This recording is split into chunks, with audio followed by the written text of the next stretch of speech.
Salmo 128, versículo 1 até 6. Amém? Que diz assim: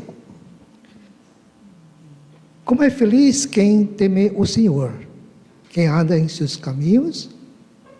Você comerá fruto do seu trabalho e será feliz e próspero. Sua mulher será como videira frutífera em sua casa. Seus filhos serão como brotos de oliveira ao redor da sua mesa. Assim será abençoado o homem que teme o Senhor. Que o Senhor o abençoe desde Sião, para que você seja a prosperidade de Jerusalém todos os dias da sua vida. E veja os filhos dos seus filhos, haja paz em Israel. Amém?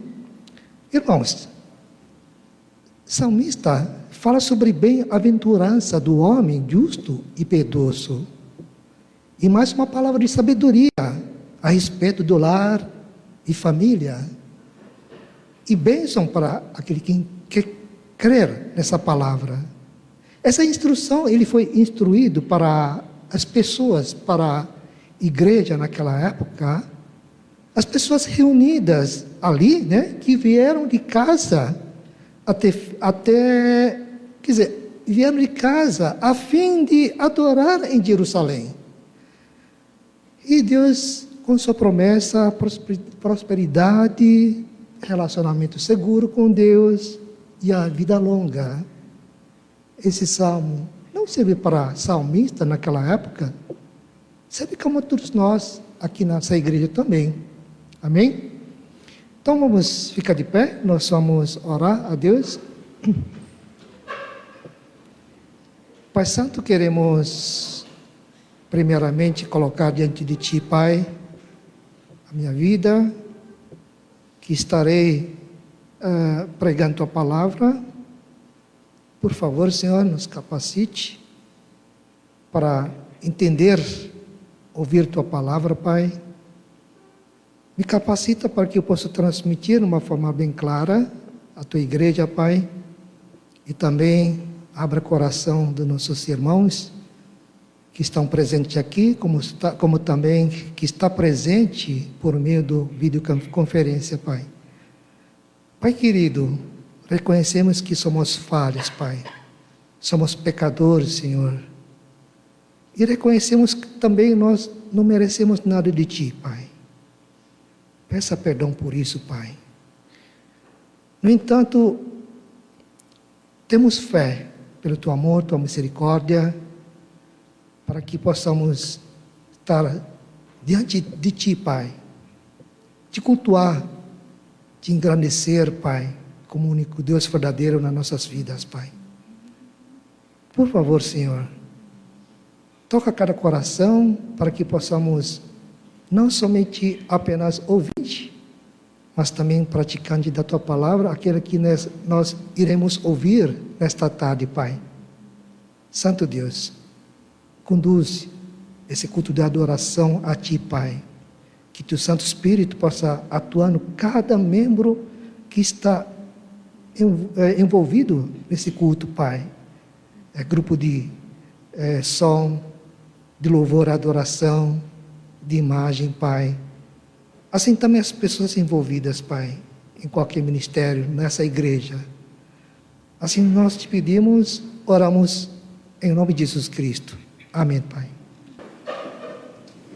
Amém e amém. Glória a Deus. Deu tudo certo?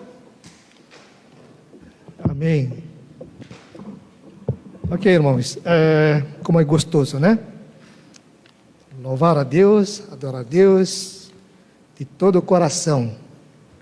Toda a igreja cantando, acredito que tenho certeza que cantamos de coração. Amém? E nesta tarde gostaria de transmitir a mensagem, no qual essa passagem já foi falado, né? Já foi pregado várias vezes. É como bom a gente ouvir novamente, né? Ouvir novamente e e tentar absorver daquilo que nós iremos aprender por meio da palavra de Deus. Selamat sore dan betapa senangnya bersama-sama di sini bersama semua saudara. Sore hari ini kita akan kembali mendengarkan satu pesan yang pernah kita dengar, tapi ini adalah satu kesempatan kita bisa mengingatkan akan pesan itu. Bem, então vamos abrir nossa Bíblia no livro de Mateus, capítulo 5, versículo 1 a 12. Sekarang mari kita buka firman Tuhan di buku Matius pasal 5 ayat 1 sampai ayat 12. Eu vou ler primeiro na língua portuguesa e logo em seguida a presbiteriana Armando irá ler então na língua Indonésia. Saya akan bacakan pertama-tama dalam bahasa Portugis, sebentar kita bacakan dalam bahasa Indonesia. Versículo 1 diz assim: Vendo as multidões, Jesus subiu ao monte e se assentou. Seus discípulos aproximaram-se dele. Ele começou a ensiná-lo, dizendo: Bem-aventurados os pobres em espírito, pois deles é o reino dos céus. Bem-aventurados os que choram, pois serão consolados. Bem-aventurados os humildes, pois eles receberão a terra por herança. Bem-aventurados os que têm fome e sede de justiça, pois serão satisfeitos. Bem-aventurados os misericordiosos, pois obterão misericórdia. Bem-aventurados os puros de coração, pois verão a Deus. Bem-aventurados os pacificadores, pois serão chamados filhos de Deus. Bem-aventurados os perseguidos por causa da justiça, pois deles é o reino dos céus. Bem-aventurados serão vocês quando por minha causa insultarem, perseguirem, levantarem todo tipo de calúnia contra vocês. Alegram-se e regozijam-se, porque grande é a recompensa de vocês nos céus, pois da mesma forma perseguirão os profetas que viveram antes de vocês. Matius 9 ayat 1 sampai ayat 12 berbunyi, ketika Yesus melihat orang banyak itu, naiklah ia ke atas bukit, dan setelah ia duduk, datanglah murid-muridnya kepadanya. Maka Yesus pun mulai berbicara dan mengajar mereka, katanya, berbahagialah orang yang miskin di hadapan Tuhan, di hadapan Allah, karena mereka lah yang mempunyai kerajaan surga. Berbahagialah orang yang berduka cita, karena mereka akan dihibur. Berbahagialah orang yang lemah lembut, karena mereka akan memiliki bumi. Berbahagialah orang yang lapar dan haus akan kebenaran, karena mereka akan dipuaskan. Berbahagialah orang yang murah hatinya, karena mereka akan beroleh kemurahan. Berbahagialah orang yang suci hatinya, karena mereka akan melihat Allah. Berbahagialah orang yang membawa damai, karena mereka akan disebut anak-anak Allah. Berbahagialah orang yang dianiaya oleh sebab kebenaran, karena mereka lah yang punya kerajaan surga. Berbahagialah kamu jika karena aku kamu dicela dan dianiaya dan kepadamu difitnahkan segala yang jahat. Bersukacita dan bergembiralah, karena upahmu besar di surga, sebab demikian juga telah dianiaya nabi-nabi yang sebelum kamu. Irmãos, nós estamos falando do bem-aventurado e bem-aventuranças. Saudara-saudara, kita sedang mendengarkan akan ucapan bahagia. Bem, vamos entender um pouco qual a diferença entre bem-aventurado e bem-aventuranças. Mari kita membedakan apa artinya selamat atau berbahagialah dan kebahagiaan. A palavra bem-aventurados é usada cerca de 50 vezes no Novo Testamento. Kata berbahagialah kira-kira dipakai kira-kira 50 kali dalam firman Tuhan. E o sentido original da palavra no grego, makarios. Dalam bahasa asli berbahagialah ini adalah kata makaria. Que significado semelhante a afortunados ou felizes. Yang berarti orang yang mendapat kebahagiaan atau mendapat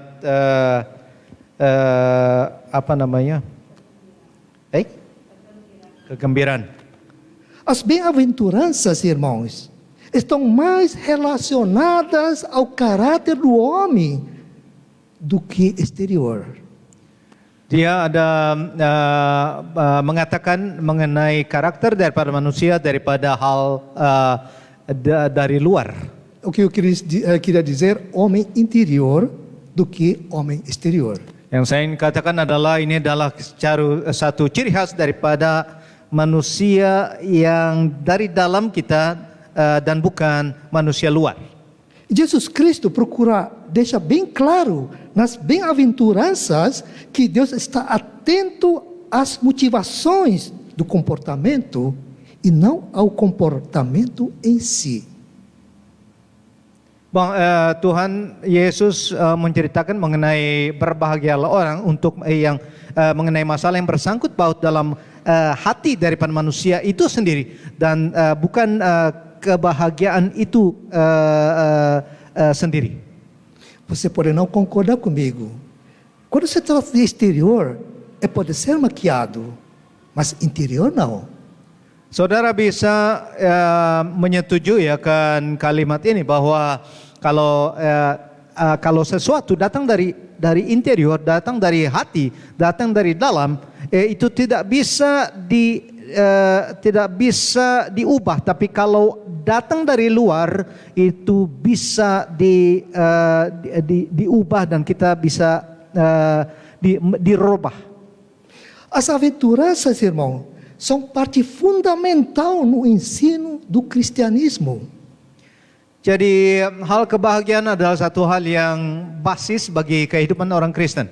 E nela, o Jesus Cristo revela o que espera de cada de seus discípulos e como eles serão bem-aventurados se as praticarem. Dan inilah yang dinantikan Yesus Kristus dari setiap daripada murid-muridnya, terlebih kalau hal seperti itu dilaksanakan dalam kehidupannya. Essas promessas, irmãos, são exclusivas aos discípulos fiéis do reino dos céus. Janji-janji ini adalah eksklusif bagi mereka yang memiliki akan keselamatannya, yaitu mereka yang adalah murid-murid Tuhan. Elas revelam a bênção do qual desfrutarão aqueles que colocarem em prática esses conselhos. Dan ini adalah bagi mereka yang mempraktikkan akan apa yang ditentukan atau apa yang Tuhan Yesus beritakan kepada kita. A explicação das aventuranças ministradas por Jesus deixam claro que são os felizes aos olhos de Deus. Jadi itu mengatakan bahwa kebahagiaan berbahagialah orang itu memang Yesus Kristus yang menyatakannya kepada kita supaya kita menjadi orang yang bahagia. Mas essas bem-aventuranças só se manifestam mediante a conservação e a prática de relacionamento correto com o Senhor. Tapi itu bisa dilaksanakan kalau kita terus memperkembang akan relasi kita, hubungan kita bersama dengan Tuhan. Resumindo, o que Jesus está dizendo é que bem-aventurados são os que vivem com Deus.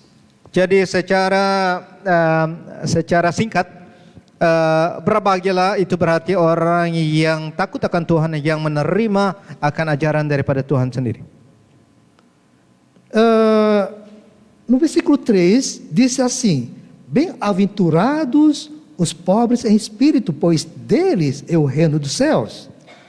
Ayat 3 berkata, berbahagialah orang yang miskin di hadapan Allah, karena merekalah yang mempunyai kerajaan surga.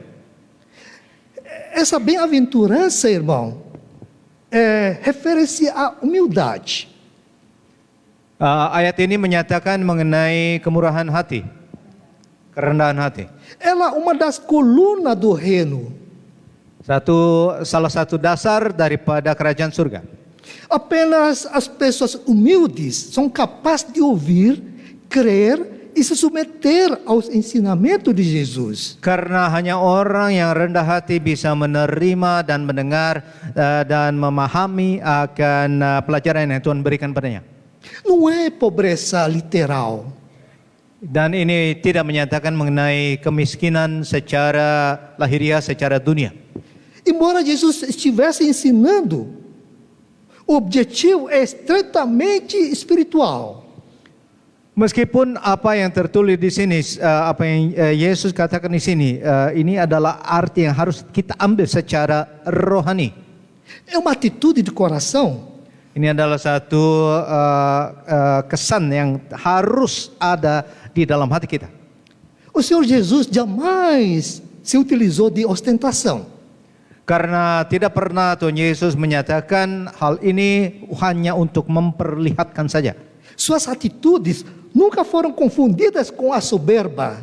Karena tingkah lakunya tidak bisa dibingungkan dengan kesombongan. Ao contrário, Reis dos Reis, Senhor do Senhor. Ele nasceu em uma manjedoura, foi criado por uma família humilde. Jadi jauh dari itu, dia adalah Tuhan dari segala Tuhan, dan dia adalah Allah Bapa yang tertinggi, tapi dia lahir di satu palungan yang termiskin, yang kecil, dan dia datang ke sini untuk kita. E lavou os pés de seus discípulos. Dan dia mencuci kaki daripada anak-anak muridnya. Jesus espera que seus discípulos, os cidadãos do reino, sejam humildes. Dan dia juga menantikan supaya murid-muridnya juga seperti dia menjadi orang yang merendah hati. Possuam um espírito livre de toda luxúria, ostentação e ganância mundana. Dan supaya murid-muridnya juga bisa jadi bebas daripada apa yang jauh dari kerendahan hati itu. Bem-aventurados são os que dão ouvidos a esse ensino, exatamente aquilo que o próprio mestre fez. Jadi berbahagialah orang yang mendengar akan perkataan atau perintah atau informasi atau pelajaran yang Yesus berikan pada mereka. Esvaziando-se para ser cheio de graça de Deus. Supaya mereka juga bisa mengosongkan diri dan memenuhi dirinya dengan kasih yang Tuhan berikan padanya. Versículo 4, que diz, bem-aventurados os que choram, pois serão consolados. Ayat 4 berkata, berbahagialah orang yang berduka cita, karena mereka akan dihibur. Será que atualmente, irmãos, esse tem sido uma bem-aventurados presente dentro de grande parte das igrejas? Apakah hal ini terjadi pada sekarang ini di tempat ini atau di gereja ini? Será que temos visto o cristão desesperançado consigo mesmo e chorando por causa do pecado? Apakah kita melihat banyak orang Kristen yang tidak punya pengharapan atau merasakan tidak ada harapan lagi, dan karena itu dia berduka cita? Ou a pregação a respeito do pecado e da necessidade de se arrepender dele tem esfriado dentro das igrejas? Ataukah juga itu menyebabkan supaya kita tidak lagi mendengarkan akan firman Tuhan yang menyatakan akan dosa? E poucas são vezes que o crente é exortado a chorar por sua condição espiritual. Dan jarang sekali kita melihat seorang di gereja, orang Kristen yang dinyatakan supaya dia tuh berduka cita karena dosanya. Jesus diz, bem-aventurados são os que choram, pois serão consolados. Tapi Yesus berkata, berbahagialah orang yang berduka cita karena mereka akan dihibur. Cada homem que ao reconhecer seus pecados em suas vidas, chora e se arrepender, será conduzido a Deus e por Ele consolado. Karena setiap orang yang karena dosa dia berduka cita, dia akan dihibur dan Tuhan yang akan memberikan penghiburan kepadanya. Pois tudo aquele que se arrepende e crê em Cristo Jesus será salvo. Karena mereka yang bertobat dari dosanya, mereka akan mendapatkan keselamatan. Irmão, esse choro acontece, não acontece apenas uma única vez. Saudara-saudara, kita menangis atau berduka cita itu tidak terjadi satu kali saja. Quando nós convertemos, Tidak hanya terjadi pada saat di mana kita bertobat, mas durante toda a nossa caminhada cristã. tapi dalam perjalanan kekristenan kita. Toda vez que pecamos, experimentamos a dor e tristeza de ofender a Deus. Karena pada setiap kali kita berdosa kepada Tuhan, kita menyedihkan akan hati Tuhan. E se verdadeiramente somos crentes, nós arrependeremos. Tapi kalau memang kita adalah orang-orang Kristen, kita haruslah bertobat. A melhor maneira de experimentar essa bem-aventurança é buscando ter uma vida da leitura da palavra de Deus. Jalan yang terbaik supaya kita merasakan akan kebahagiaan dalam hati adalah supaya kita mengikuti, mendengar dan mematuhi akan apa yang Tuhan beritakan dalam firman-Nya. Meditando a respeito dela, Kita harus merenungkan akan firman-Nya. orando a Deus para que Espírito Santo possa nos revelar o pecado que habita em nós, a fim de que o verdadeiro arrependimento seja gerado. Supaya kita juga bisa berdoa kepada Tuhan, meminta akan pertobatan, supaya kita juga bertobat dari segala dosa-dosa kita. Versículo 5 diz assim: bem-aventurados os humildes, pois eles receberão a terra por herança. Ayat 5 berkata, berbahagialah orang yang lemah lembut, karena mereka akan memiliki bumi. Humilde, irmão, né? Quando se trata de humildade, uma pessoa humilde. O que é humildade? Humildade tem um conceito, equilíbrio de si mesmo. Kelemah lembutan, apa artinya kelemah lembutan? Kerendahan hati itu adalah menyatakan akan keseimbangan daripada dirinya. Sem buscar honra para si. Yang tidak mencari akan kehormatan untuk diri sendiri. A humildade é contrário do orgulho. Kelemah lembutan atau kerendahan hati adalah terbalik dari kesombongan. A Bíblia ensina que os humildes serão honrados por Deus. Jesus foi um grande exemplo de humildade, fazendo sempre a vontade de Deus. Firman Tuhan menceritakan, mengajarkan bahwa orang-orang yang rendah hati, Yesus akan menyatakan atau meninggikan dia. Bem, vamos ver as características da pessoa humilde. Sekarang kita akan melihat akan ciri khas daripada orang-orang yang lemah lembut atau rendah hati. Existem várias características quando se trata da pessoa humildes. Ada beberapa ciri khas yang kita bisa lihat, yang kita bisa ambil simpulan mengenai orang yang rendah hati. Começamos a agradecer a Deus. Dan kita mulai dengan dia menyatakan akan kasih syukur kepada Tuhan, rasa syukur kepada Tuhan. A pessoa humilde sabe que todos os seus talentos e sucesso vêm de Deus. Orang yang lemah lembut atau rendah hati, dia tahu bahwa semuanya yang dia punya itu karena Tuhan. O humilde trabalha e se esforça, mas nunca se esquece, é Deus quem dá vida e todas as coisas. Jadi orang yang rendah hati, lemah lembut, dia tahu dia berusaha untuk mendapatkan segala sesuatu yang dia maui, tapi dia mengetahui bahwa segala sesuatu yang dia punya, yang dia dapat itu karena Tuhan. Por isso, temos que ser grato a Deus por tudo que nós temos. Karena itu kita harus selalu merasakan berterima kasih merasakan terima kasih karena Tuhan segala apa yang telah kita terima itu hanya karena Dia.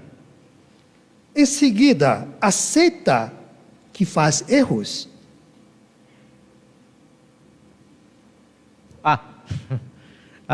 Yang kedua, ciri khas yang kedua adalah karena dia orang yang rendah hati menerima kalau mengakui bahwa dia itu bisa bersalah atau melakukan kesalahan.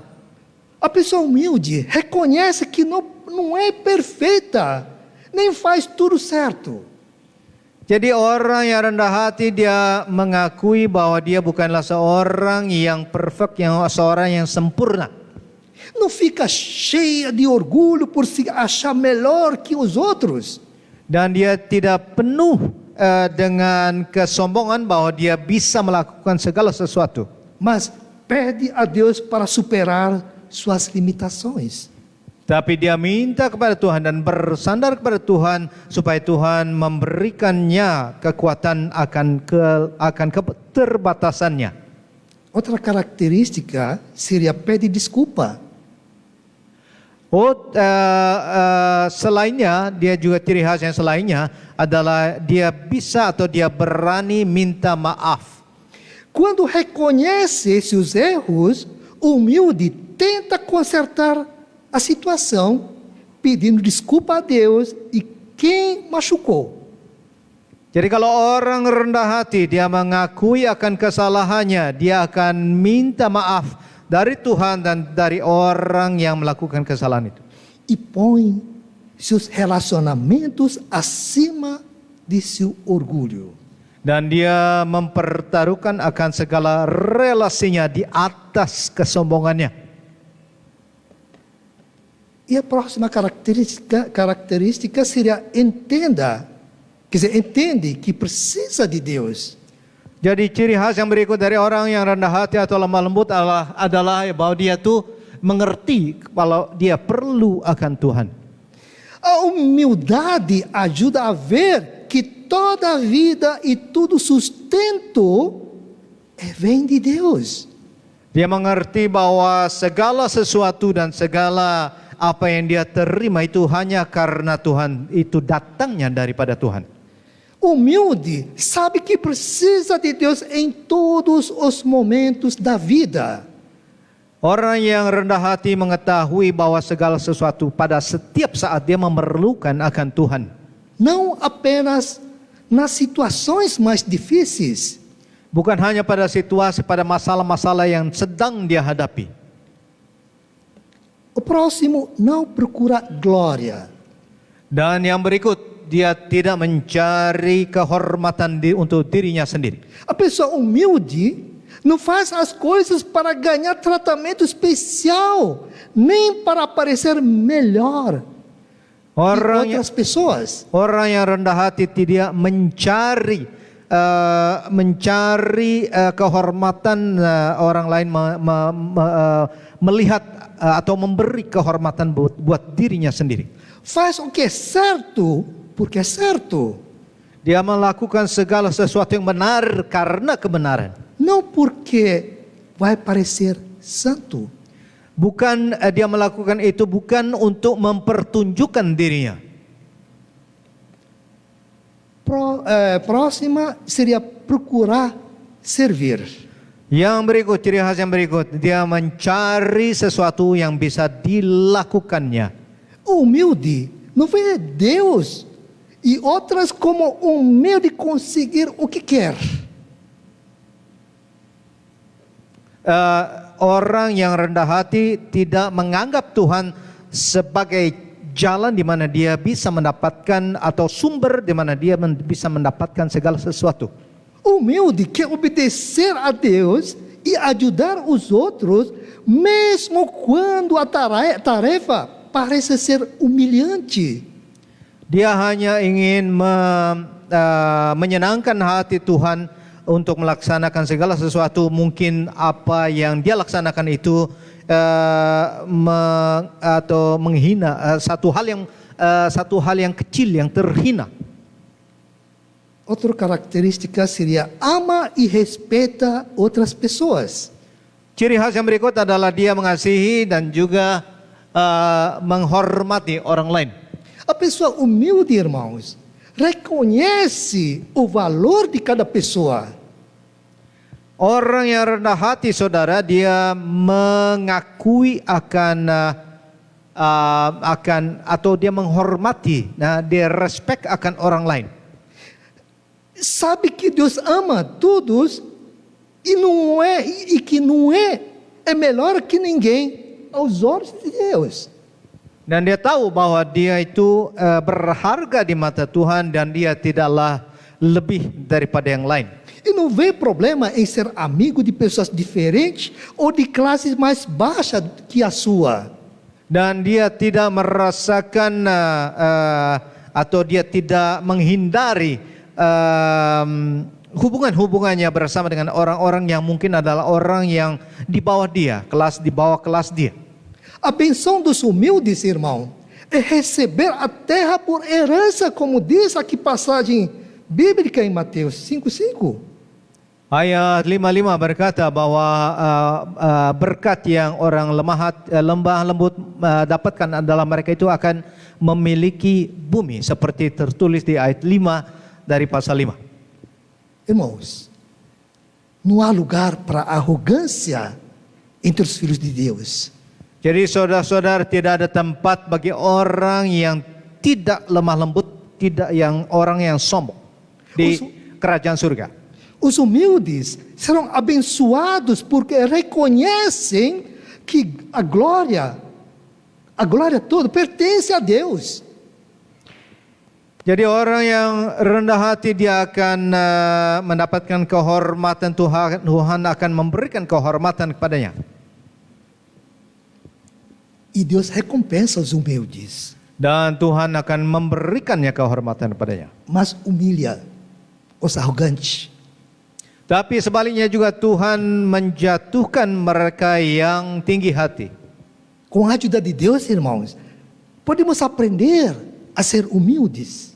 Podemos mudar nossas atitudes para ter mais humildade. Jadi dengan bantuan daripada Tuhan, Tuhan juga bisa membantu kita supaya kita bisa mempunyai hati yang rendah, yang lemah lembut.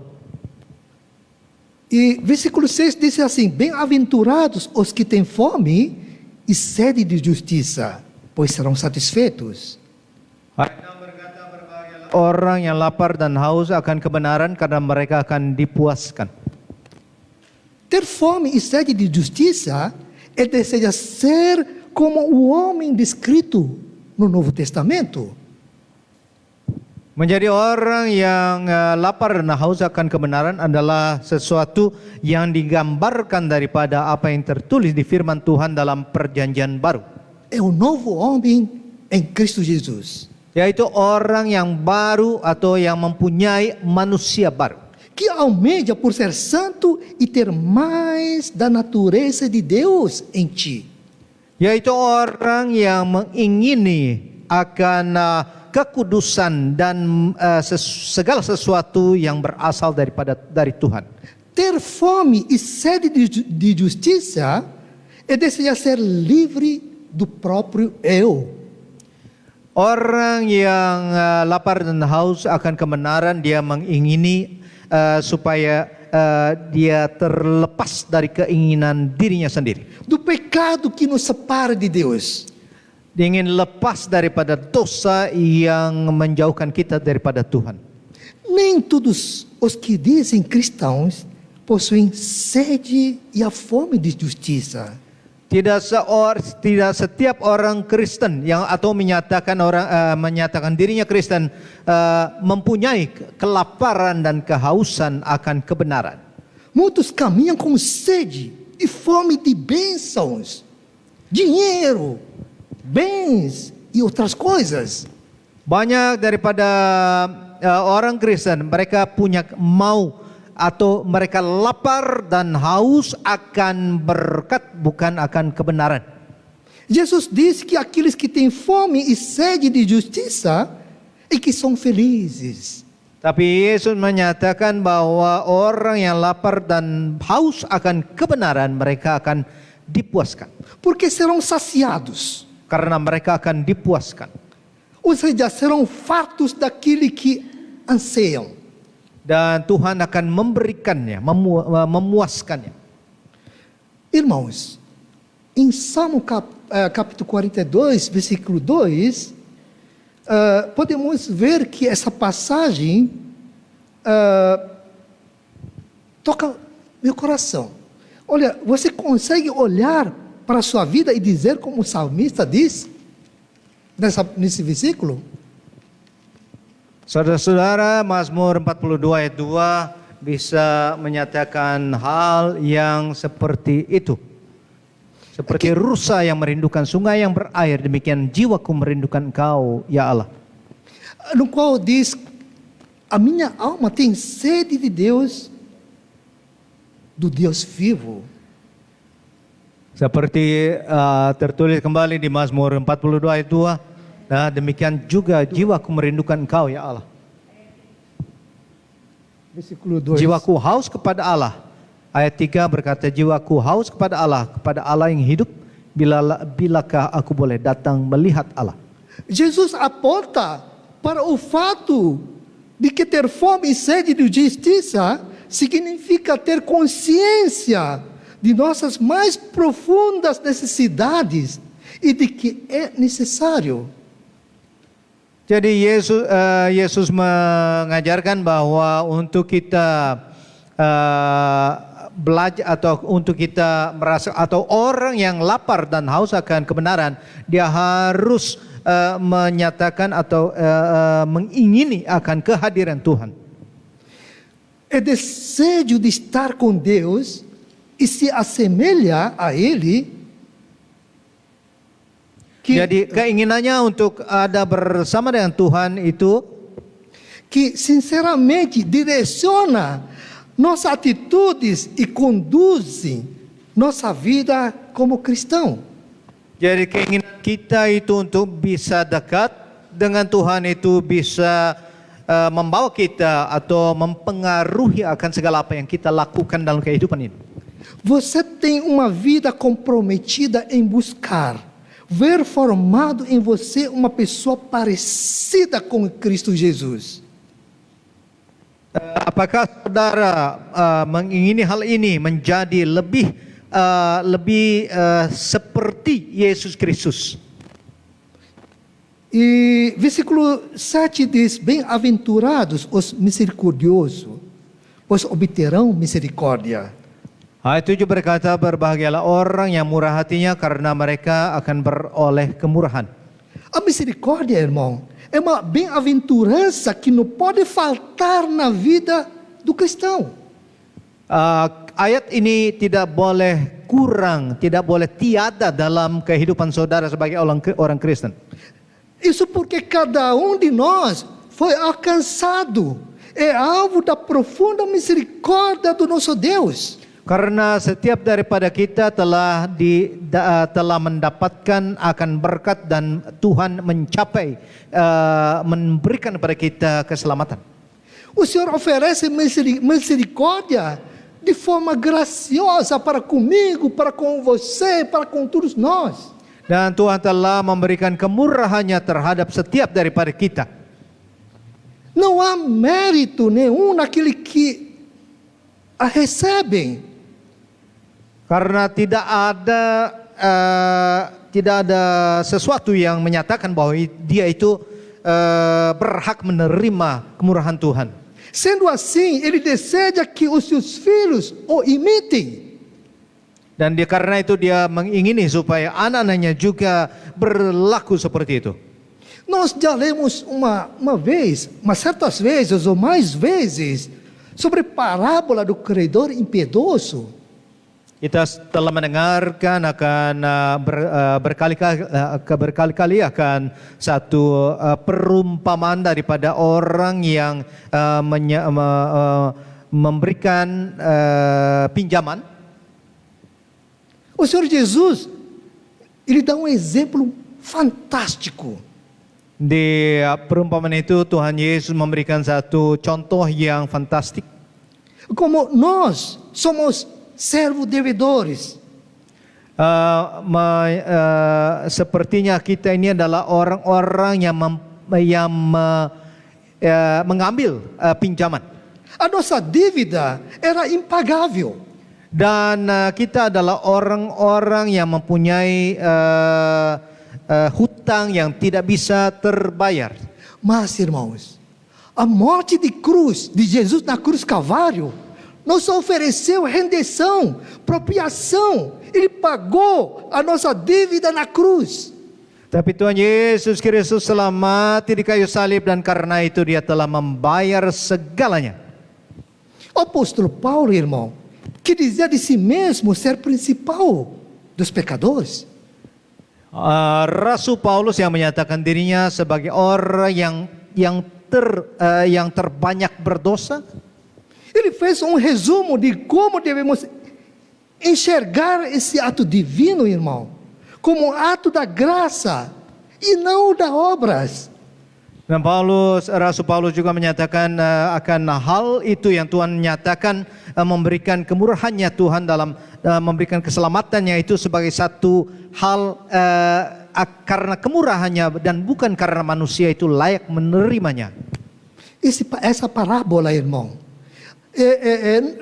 agiu de uma forma contrária. Não foi assim com o servo perdoado da parábola se comportou. Dan terbalik daripada orang yang diceritakan dalam perumpamaan orang yang berhutang. Logo após sair da sala do rei, o perdoado, ele encontrou o seu conservo que devia uma quantia de dinheiro referente a 100 dias de trabalho e não o perdoou.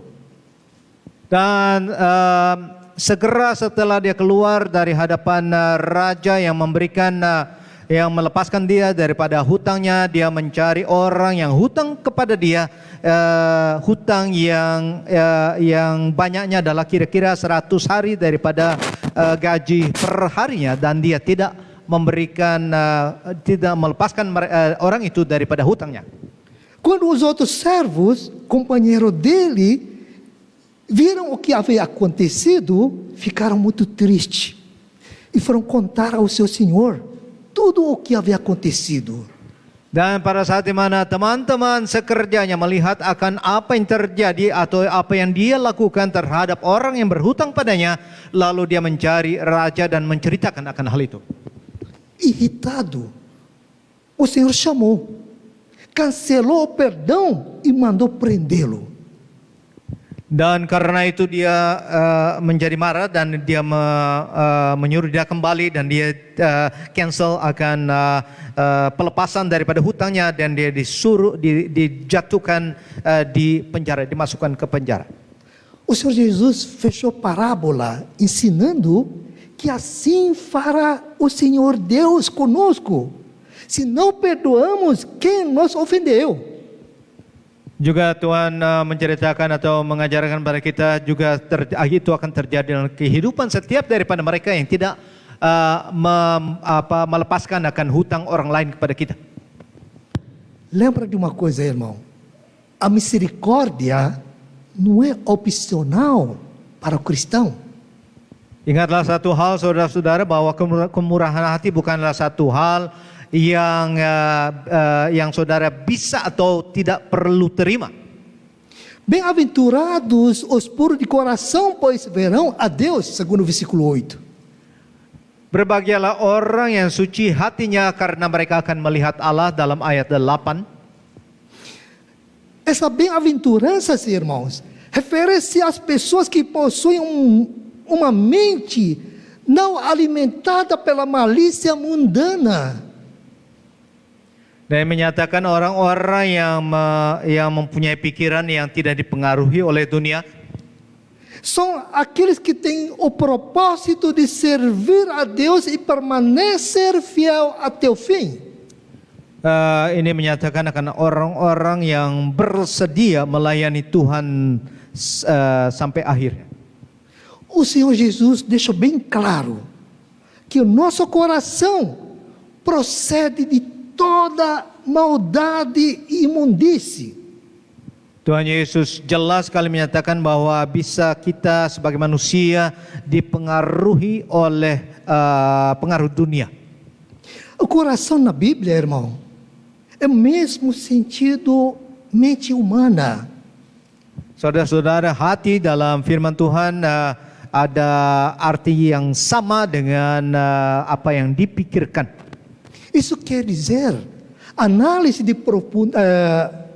pureza profunda é feita pelo Senhor, não é pela aparência, não é pela atitude, mas sim pelos pensamentos. Berarti pikiran kita yang jelas itu harus bukanlah apa yang terlihat dari luar, tapi apa yang ada di dalam hati itu termasuk apa yang kita pikirkan. Perceba que ele diz que o que contamina o homem é o que aflora dos seus pensamentos. Jadi ingatlah apa yang dia katakan, bahwa apa yang menaluri kehidupan kita itu apa yang keluar dari hati kita, bukan apa yang masuk. Mas você pode perguntar, como vou controlar meu pensamento? Tapi saudara bisa bertanya, bagaimana kita bisa mengontrol akan pikiran kita? Quando menos espero, algo que eu não quero invadir minha cabeça. Kalau kita tidak menunggu akan hal itu misalnya sepertinya datang sendiri. Olha, eu gosto muito da frase do Martinho Lutero. Olha só o que ele diz. Martinho Lutero resumiu a seguinte frase: você não pode impedir que um pássaro pouse em sua cabeça, mas pode impedir que faça ninho. Saudara, saya suka sekali akan satu statement atau satu kalimat yang Martin Luther menyatakan seperti ini, bahwa kalian tidak bisa menghalangi kalau satu burung itu jatuh atau hindar di kepala saudara, tapi saudara bisa menghindari supaya dia bisa membuat tempat tinggal di situ. Tidak membuat sangkar di mukamu, di kepalamu. Versículo 9, que diz: bem-aventurados os pacificadores, pois serão chamados filhos de Deus. Ayat 9 berkata, berbahagialah orang yang membawa damai, karena mereka akan disebut anak-anak Allah. Veja bem, irmão, essa bem-aventurança não se refere às pessoas de natureza pacífica apenas.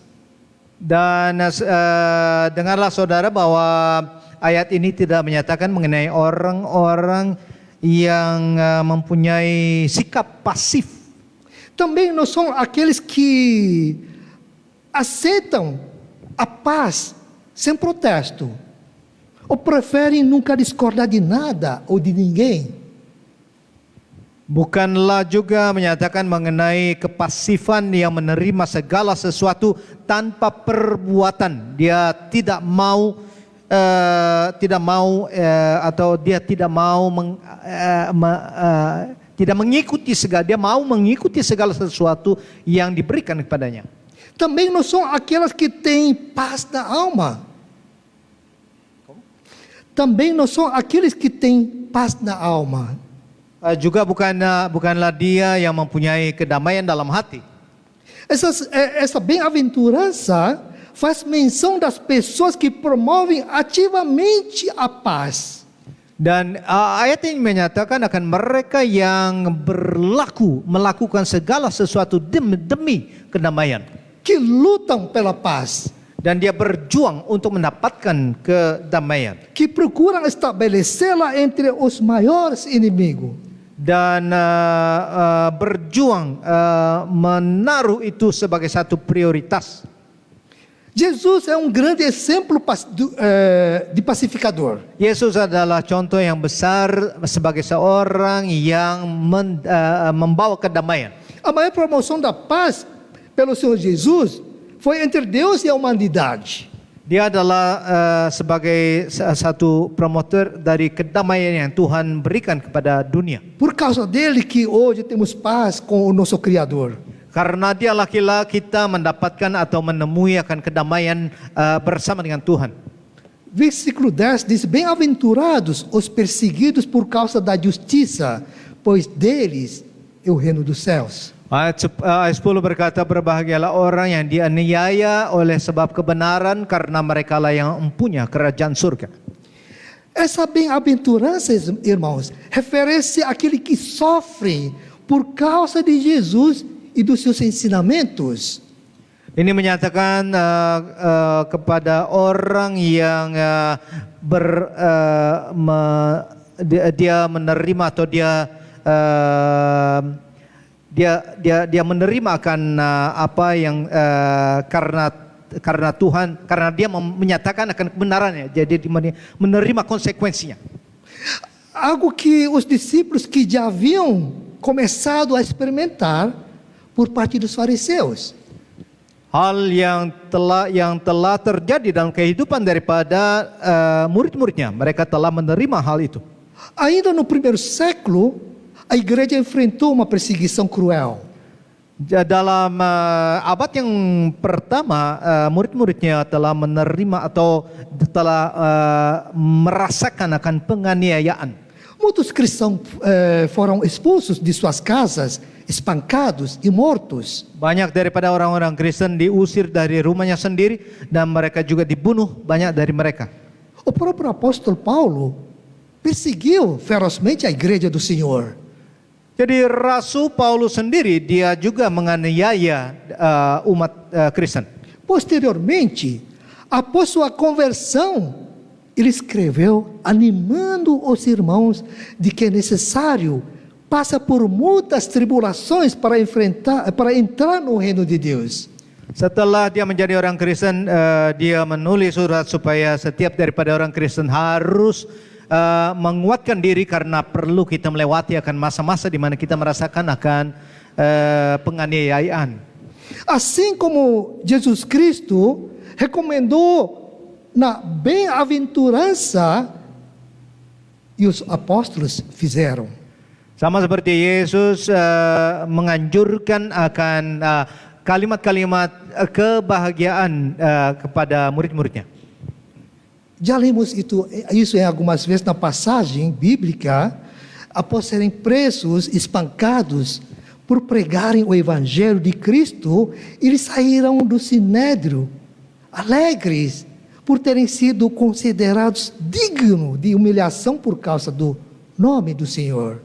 Pernah terjadi mereka karena nama Yesus mereka dianiaya dan mereka keluar dari tempat di mana mereka dihina karena nama Yesus Kristus, dan dia keluar dari tempat itu dan dia merasa bahagia karena itu.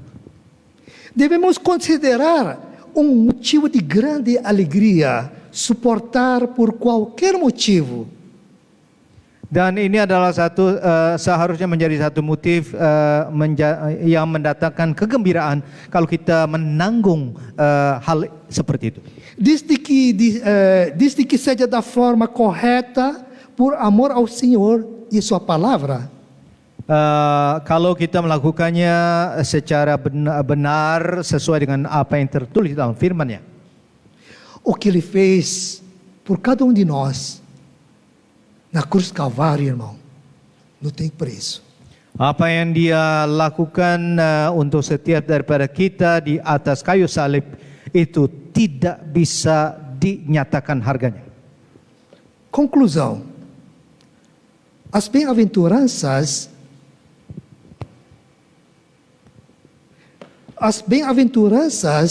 são aquele que Jesus espera encontrar em cristão autêntico. Jadi sebagai konklusi kita bisa menyatakan bahwa setiap orang Kristen, jadi kegembiraan atau kebahagiaan dalam hati itu harus dinyatakan dalam setiap daripada orang Kristen yang asli. Irmãos, vivemos dias que que o cristianismo é muito aparente. Saudara-saudara kita, dalam hari-hari ini kita melihat bahwa kekristenan adalah banyak orang yang menyatakan kekristenan sebagai apa yang terlihat saja dalam kehidupannya. Vazio. Com Jadi- compromisso amistoso. Kosong, tidak ada artinya. Dia hanya mau berhubungan dengan temannya saja. Devemos orar para que Senhor Jesus nos torne pessoas bem-aventuradas. Kita harus berdoa supaya Tuhan Yesus bisa memberikan atau menjadikan kita sebagai orang yang berbahagia. Que na jornada do dia a dia e nos degraus da vida, Ele seja aquele que nos sustenta e aperfeiçoa para a glória de Deus. Jadi dalam kehidupan kita hari demi hari, biarlah kita dijadikan seperti apa yang sebenarnya atau yang Dia ingini dalam hatinya, dalam kehidupan kita. Amém? Ok, irmãos, vamos ficar de pé então, vamos agradecer a Deus pela tua Mari. palavra. Tuhan berkati.